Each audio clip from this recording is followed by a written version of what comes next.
Hello dear friends, welcome back to our channel. This is one of the important video. So special APPSC నుంచి వచ్చినటువంటి important job alerts అనమాట. So ప్రీవియస్గా మనం APPSC నుంచి ఈ assistant professors తగినట్టు exam dates ఒకసారి షెడ్యూల్ అవ్వడము పోస్ట్పోన్ అవ్వడం కూడా చెప్పడం జరిగింది. సో ప్రజెంట్ ఏంటంటే మనకు ఏపీపీఎస్సీ నుంచి చూసినప్పుడు ఈవెన్ గ్రూప్స్ నోటిఫికేషన్స్, అలాగే జేఎల్స్, డిఎల్స్, ఈవెన్ టీటీడీ నుంచి కూడా మనకు జేఎల్స్, డిఎల్స్, అలాగే మనకు పాలిటెక్నిక్ లెక్చరర్స్ ఇవన్నీ కూడా నోటిఫికేషన్స్ అయితే వచ్చాయి. సో వీటిలో మనం ఇక్కడ డిగ్రీ కాలేజ్ లెక్చరర్స్ తగినట్టు వచ్చినటువంటి నోటిఫికేషన్ అనేది ప్రజెంట్ ఓపెన్ చేసి చూస్తున్నాం. సో ఏపీపీఎస్సీ నుంచి Andhra Pradesh public service commission government degree colleges, ఇందులో మనకు లెక్చరర్స్ తగినట్టు సుమారు 240 వ్యాకెన్సీస్ అయితే ఉన్నట్టు మనకు పబ్లిక్ సర్వీస్ కమిషన్ నుంచి అప్డేట్ రావడం జరిగింది. సో ఇది మనకు 24th జనవరి నుంచి 13 ఫిబ్రవరి వరకు అప్లికేషన్ ప్రాసెస్ అనేది అప్లై చేసుకోవచ్చు. సో దీనికి బేసిక్గా మనకు నంబర్ ఆఫ్ సబ్జెక్ట్స్ ఏమున్నాయి అనేది మనం చూస్తే వ్యాకెన్సీస్ వైజ్ మనకు సబ్జెక్ట్ వైజ్ చూసినప్పుడు బాటనీ అనేది 19, కెమిస్ట్రీ 26, అండ్ దెన్ కామర్స్ వచ్చేసరికి 35, computer applications 26, computer science 31, economics 16, history 19, mathematics 17, physics 11, and political science 21, and then zoology 19 అనమాట. సో దీనికి ఎగ్జామ్ డేట్ మనకు టెంటేటివ్గా ఏప్రిల్ ఆర్ మే 2024 అనేది చెప్పడం జరిగింది. So based on the merit in the written examination, the candidates will be shortlisted for computer proficiency test.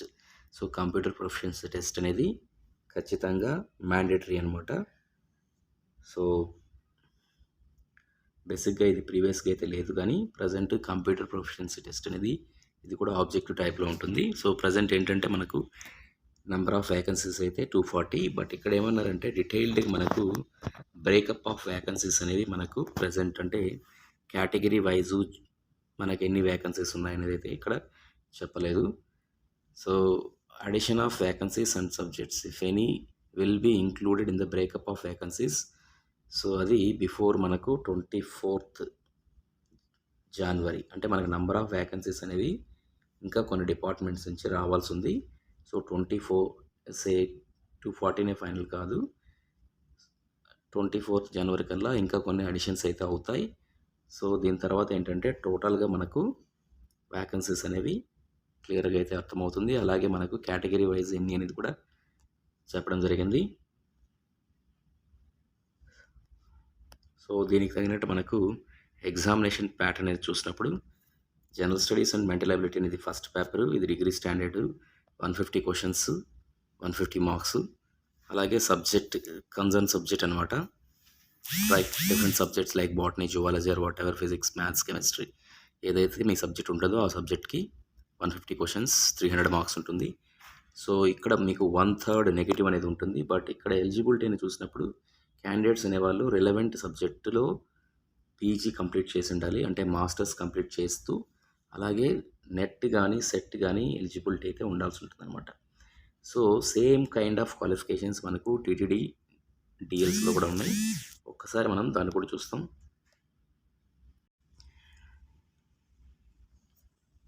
So Tirumala Tirupati Devasthanam TTD direct recruitment to the post of lecturers in degree colleges and even in junior lecturers in junior colleges. So ఇక్కడ ఏంటంటే scales అనేవి same degree college లెక్చరర్స్కు మనకు through APPSC ద్వారా వచ్చినటువంటి notification కావచ్చు, లేదా TTD నుంచి వచ్చిన నోటిఫికేషన్ కావచ్చు, స్కేల్స్ అనేవి కామన్గానే ఉంటాయి. సో ప్రీవియస్గా మనకు 240 అని చెప్పాం కదా, సో మనకు 240 + 49 అనమాట. సో 240 + 49 అంటే 289 పొజిషన్స్ అనేవి మనకి ఇక్కడ అర్థమవుతుంది. 289 వచ్చి డిఎల్ పొజిషన్స్ అనమాట. సో అలాగే మళ్ళీ మనకు జేఎల్ పొజిషన్స్ కూడా మనం చూస్తే జేఎల్ పొజిషన్స్ కూడా చెప్పడం జరిగింది. బట్ బిఫోర్ దట్ ఇక్కడ మనకు ఈ డిగ్రీ కాలేజ్ లెక్చరర్స్లో ఉన్నటువంటి బ్రేకప్ సబ్జెక్ట్ వైజ్ చూసినప్పుడు మనకు బాటనీ 3 అనమాట, కెమిస్ట్రీ వచ్చేసరికి 2, కామర్స్ అయితే 9, and then dairy science 1, electronics 1, so English అయితే 8, హిందీ వచ్చేసరికి 2, హిస్టరీ వచ్చి 1, home science 4, physical education 2, physics 2, population studies అనేది 1. ఇక్కడ టోటల్గా మనకు అలాగే సాంస్క్రిట్, తెలుగు ఇలా ప్రతిదీ టోటల్ చేసినప్పుడు మనకు 49 అయితే రావడం జరిగింది. సో దీనికి కూడా మనకు ప్రీవియస్గా చెప్పినట్టు 55% ఆఫ్ మార్క్స్తో పీజీ అయితే కంప్లీట్ చేసి ఉండాలి. అలాగే సెట్ కానీ నెట్ కానీ క్వాలిఫై అయిన వాళ్ళకు ఈ ఎలిజిబిలిటీస్ అయితే ఉంటాయన్నమాట. సో అలాగే మనకు జూనియర్ లెక్చరర్స్ ప్రీవియస్గా నేను జూనియర్ లెక్చరర్స్ తగినట్టు కూడా మనకు ఏపీపీఎస్ నుంచి సుమారు ఒక 40+ పొజిషన్స్ అయితే చెప్పడం జరిగింది. సో వాటికి అడిషనల్గా ఇక్కడ 29 పొజిషన్స్ అనేవి టీటీడీ నుంచి యాడ్ అయినాయి. ఓన్లీ వన్ థింగ్ ఏంటంటే ఇక్కడ మీరు చూసుకోవాల్సింది సబ్జెక్ట్ వైజ్ మీకు ఎన్ని యాడ్ అవుతాయి అనేది చూసుకోండి. సో మేబీ ఎగ్జామ్ అనేది సపరేట్గా ఉంటుందా లేదా కలిపి ఉంటుందా అనేది మనకి ఇంకా క్లారిటీ అయితే లేదు. సో ఏపీపీఎస్ అయితే ఎగ్జామ్ అయితే కండక్ట్ చేస్తుంది. రెండింటికి కలిపి ఎగ్జామ్ ఉంటుందా సపరేట్గా ఉంటుందా అంటే జనరల్గా అయితే సపరేట్గానే ఉండాల్సి ఉంటుంది.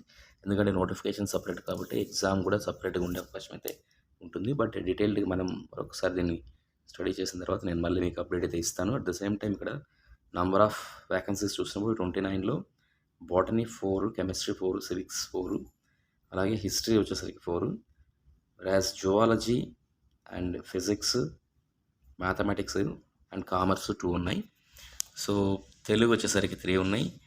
ఇంగ్లీష్, హిందీ అయితే 1 ఉన్నాయన్నమాట. సో ఇక్కడ ఏంటంటే మనకు మాస్టర్స్ డిగ్రీ అనేది కంప్లీట్ చేసింటే చాలు జేఎల్స్కి అయితే సెట్ నెట్ అనేది అవసరం లేదనమాట.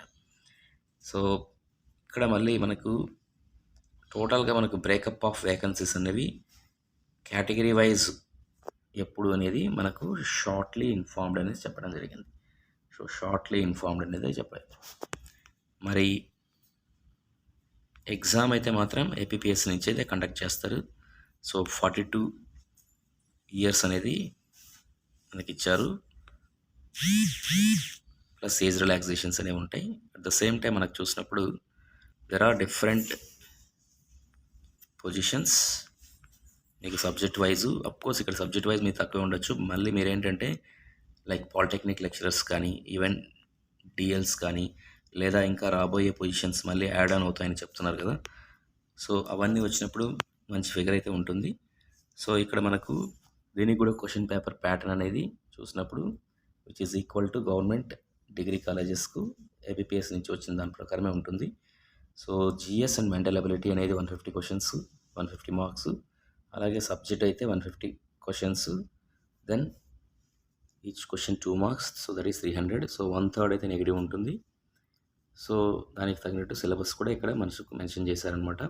సో డిఫరెంట్ సిలబసెస్ మనం చూసినప్పుడు general studies and mental ability అంటే like it is common subject for all paper 1. So మనకు మేజర్గా current affairs different local, national, international లెవెల్లో ఉంటాయి. తర్వాత science and technology related, history of India, geography of India, polity and governance, economy and planning, sustainable development, అలాగే disaster managements, then reasoning, data interpretation అనమాట.